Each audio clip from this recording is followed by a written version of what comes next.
पिछले एपिसोड में मैंने आप लोगों को बताया था कि प्राकृत संख्याओं को कैसे लिखा, प्राकृत संख्याओं के समूह से संख्या कैसे बनाई जाती है। संख्याओं को लिखने की दो पद्धतियां हैं, एक हिंदी अरबी पद्धति जिसे भारतीय अंकन पद्धति भी कहा जाता है तथा दूसरा अंतर्राष्ट्रीय पद्धति। संख्याओं को लिखने से पहले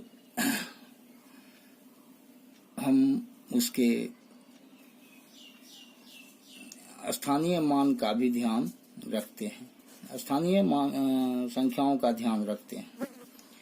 जैसे यदि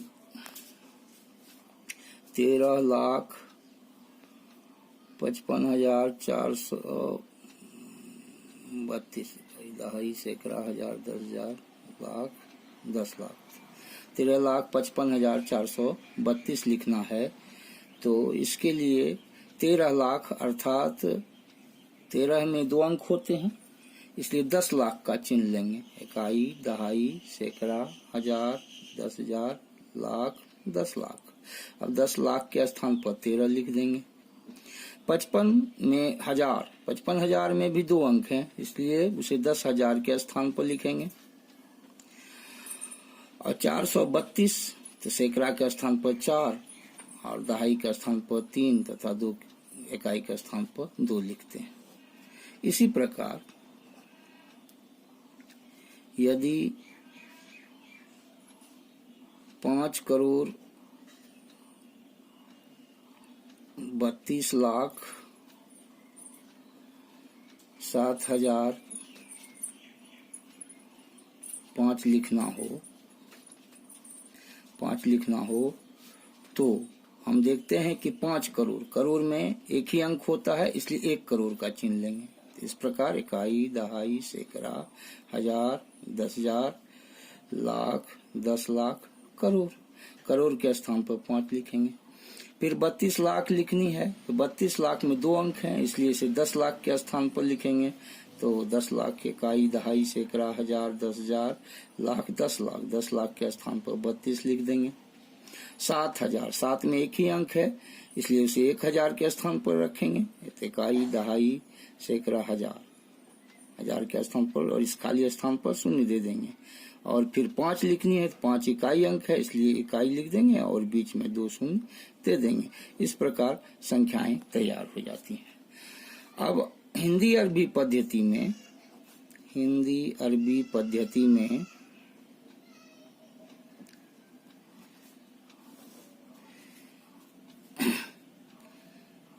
हमेशा याद रखें कि संख्याएं हमेशा दाहिने से बाईं ओर लिखी जाती है। तो हिंदी अरबी पद्धति में हम सबसे पहले 3 अंक लेते हैं। जैसे यदि हम पहली संख्या 13,55,432 को लिखें तो 432 को लिख करके और उसके बाद थोड़ा स्पेस डालेंगे, फिर 2 अंक लेंगे और फिर 2 अंक लेंगे। इस तरह से 2-2 अंक लेते हुए हम आगे की ओर बढ़ेंगे। संख्याओं की लिखने की दूसरी पद्धति, संख्याओं को लिखने की दूसरी पद्धति 3-3 अंकों पर अवकाश लिया जाता है। वैसे इसे सैकड़ा, हजार, मिलियन, बिलियन और ट्रिलियन के रूप में लिखा जाता है। जैसे 13,55,432 को यदि पुनः लिखना है तो 432 को लिखेंगे, फिर 3 अंक लेंगे यानी 355 लिखेंगे और फिर 1 लिखेंगे।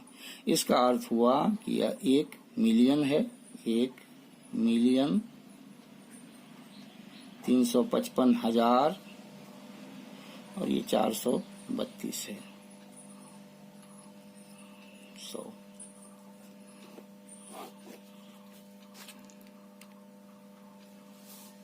अब यदि 5 ट्रिलियन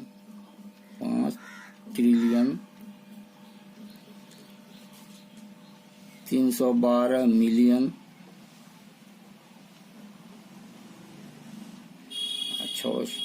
632,000 और 312 लिखना हो तो 5 ट्रिलियन।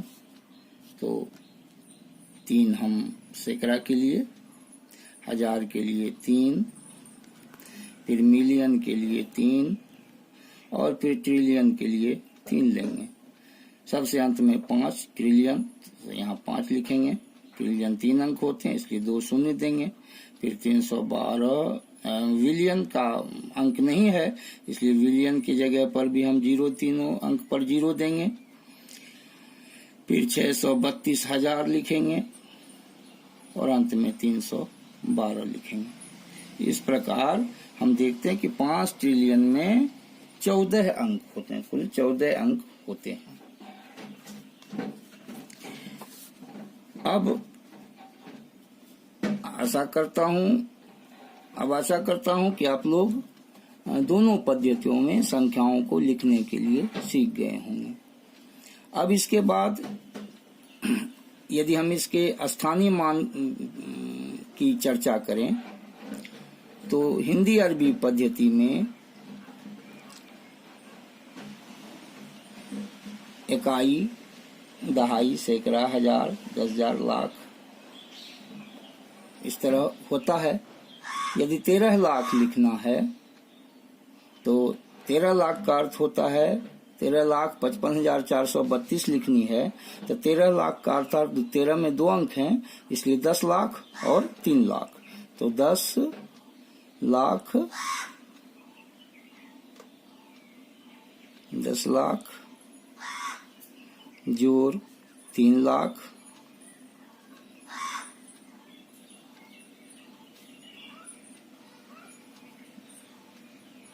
55,000 अर्थात 50,000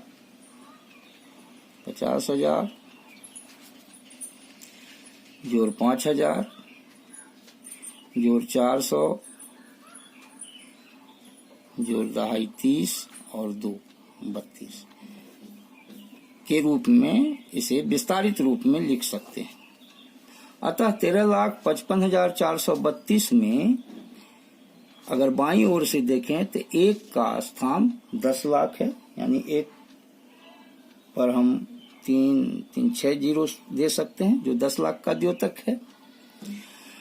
उसके बाद 3 लाख, तो 3 लाख यानी 1 का स्थानीय मान 10 लाख है, 3 का स्थानीय मान 1 लाख है, 5 का स्थानीय मान 50,000 है, 5 का स्थान 5,000 है, 4 का स्थान 400, 3 का स्थान 30 और 2 का स्थान 2 अर्थात इकाई है। इस तरह किसी भी संख्या के स्थानीय मान को लिखा जा सकता है, स्थानीय मान को लिखा जा सकता है। वह जिस स्थान पर होता है वही उसका स्थानीय मान होता है।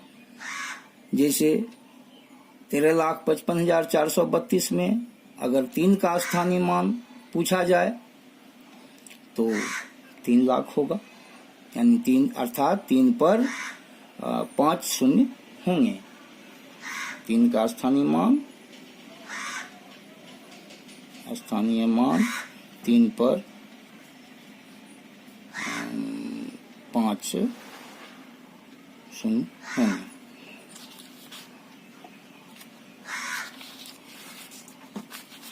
किसी भी संख्या में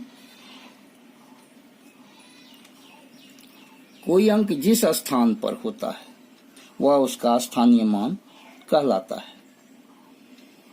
जैसे 13,55,432 में यदि 4 का स्थानीय मान पूछा जाए तो वह सैकड़ा के स्थान पर है, इसलिए 4 का स्थानीय मान 400 होगा। यहाँ यह याद रखने योग्य है कि स्थानीय मान स्थान के अनुसार होता है, जबकि अंकित मान जो अंक होता है वही उसका अंकित मान होता है। यह भी याद रखना चाहिए कि शून्य का स्थानीय मान और अंकित मान। शून्य का स्थानीय मान, अंकित मान दोनों शून्य होता है।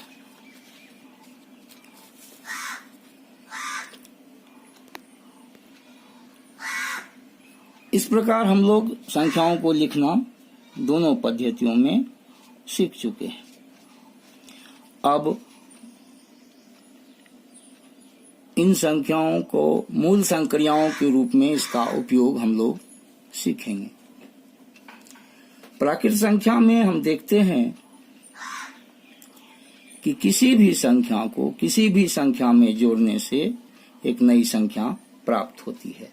जैसे जोड़ की बात करें, मूल संक्रिया जोड़, मूल संक्रिया जोड़ की बात करें तो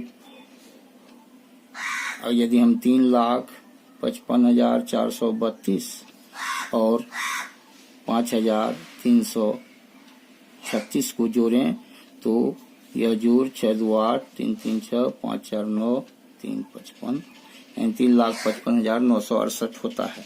इस प्रकार किसी भी प्राकृत संख्या को किसी भी प्राकृत संख्या में जोड़कर उसका योग ज्ञात किया जा सकता है। किंतु जब हम घटाव की बात करते हैं तो बड़ी संख्याओं में छोटी संख्याएं घटाई जा सकती हैं।